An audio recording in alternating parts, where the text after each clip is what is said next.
Hello বন্ধুরা, আসসালামু আলাইকুম। কেমন আছেন সবাই? আশা করছি সবাই খুব ভালো আছেন। হ্যাঁ, আমিও ভালো আছি। আশা করছি আপনারাও ভালো আছেন। আমি আজকে আপনাদের সামনে নিয়ে আসলাম একটি কেকের রেসিপি। আসলে আমি এর আগে কখনো কেক বানাইনি, এই প্রথম কেক বানাচ্ছি।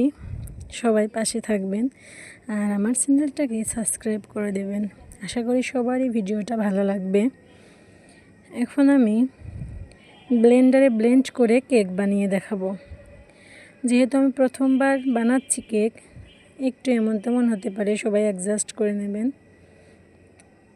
প্রথমে আমি 2টা ডিম, 1 বাটি চিনি, আমি বাটি মেপে নিয়েছি উপকরণগুলো, আর ওই বাটির 1 বাটি তেল নিয়ে আমি ব্লেন্ড করে নিলাম, নিয়ে এক সাইডে রেখে দিলাম। এখন আমি শুকনো উপকরণগুলো চেলে নেব। যেমন 2 চা চামচ গুঁড়া দুধ, 2 চা চামচ বেকিং সোডা আর 2 বাটি আটা। ভালোভাবে আমি চেলে নিলাম। অবশ্য এই শুকনো উপকরণগুলো 2-3 বার চাললে ভালো হয়, কিন্তু আমি একবারই চেলে নিলাম। এখন আমি আগে থেকে গুলানো যে ব্যাটারটা, ওইটার ভিতরে আমি দিয়ে দিলাম কিছুটা, 1 চা চামচ ভ্যানিলা এসেন্স দিয়ে আমি শুকনো উপকরণগুলো মিক্স করে নেব এর সাথে।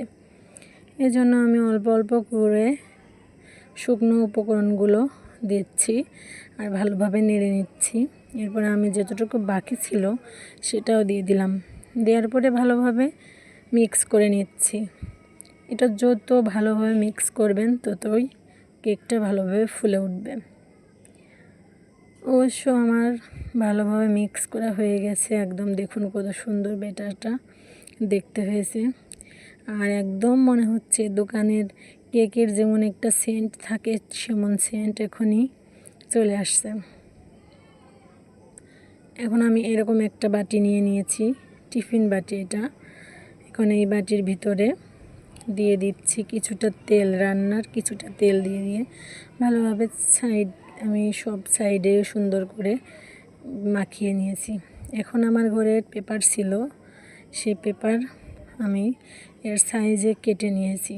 কেটে নিয়ে আমি পুরো সাইডে ভালোভাবে পেপারটাকে সেট করে দিলাম।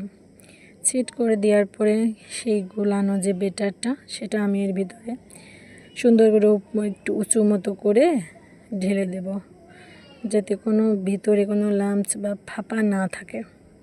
সুন্দর করে ঢেলে দিলাম।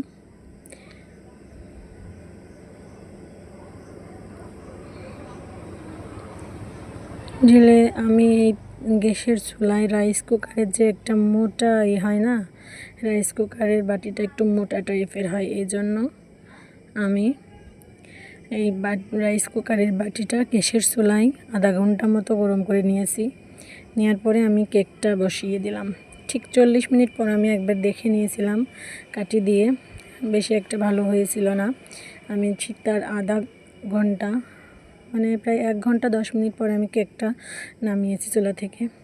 তারপর দেখুন পেপারটা সরালাম, কত সুন্দর করে পেপারটা ছেড়ে গেল। এখন দেখুন আমার কেকটা কত সুন্দরভাবে হয়েছে। আমি ভাবতেও পারিনি যে প্রথম কেক বানাবো এত সুন্দর হবে, নরম তুলতুলে। ভিডিওটা ভালো লাগলে অবশ্যই সাবস্ক্রাইব করে পাশেই থাকবেন বন্ধুরা। আসসালামু আলাইকুম।